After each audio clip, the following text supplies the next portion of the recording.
Movie Holics!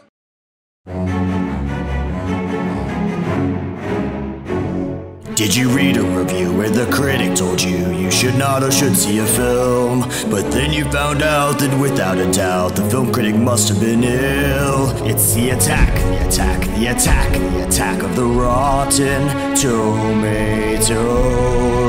It's the attack, the attack. Now it's time to fight back against Rotten Tomatoes.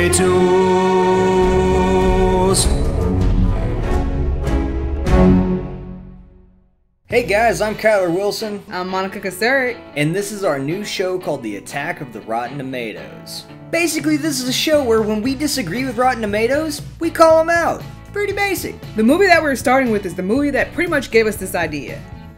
Chappie. This movie currently has a critic score of 30 and an audience score of 58. In other words, the audience didn't really agree with their critics. So here's what some of the critics over at Rotten Tomatoes had to say about the film. From Nick Romano, can't seem to put the pieces together properly, and Chappie ends up being Blomkamp's weakest work yet.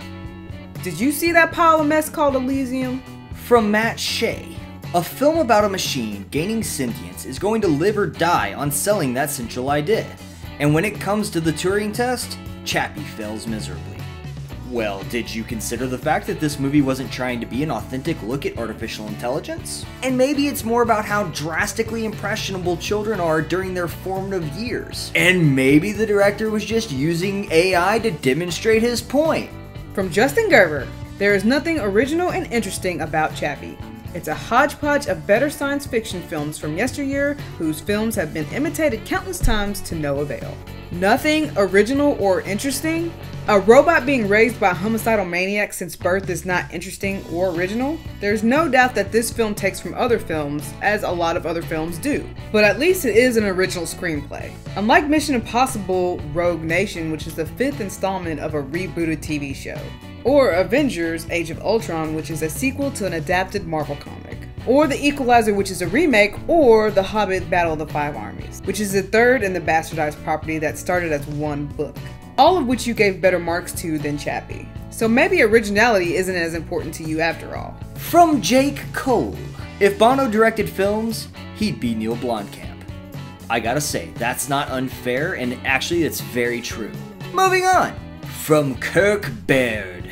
Blomkamp stages engaging action sequences, but his film's tone switches from violence to campy to drama with dizzying frequency, as the story bounces from interesting to predictable to highly illogical to just plain dumb.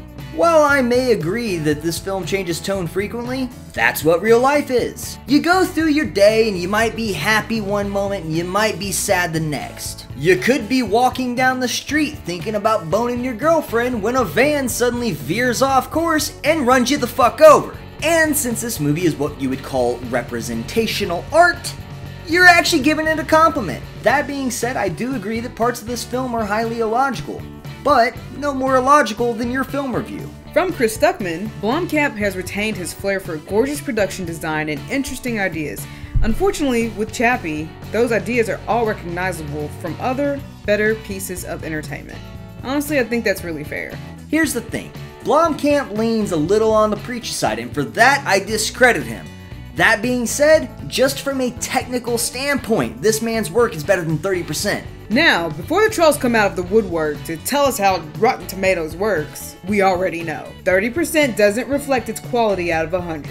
The 30% represents the amount of reviewers that gave it a positive review. But that in itself is a method of measurement to the film's quality, and that's why Rotten Tomatoes uses it.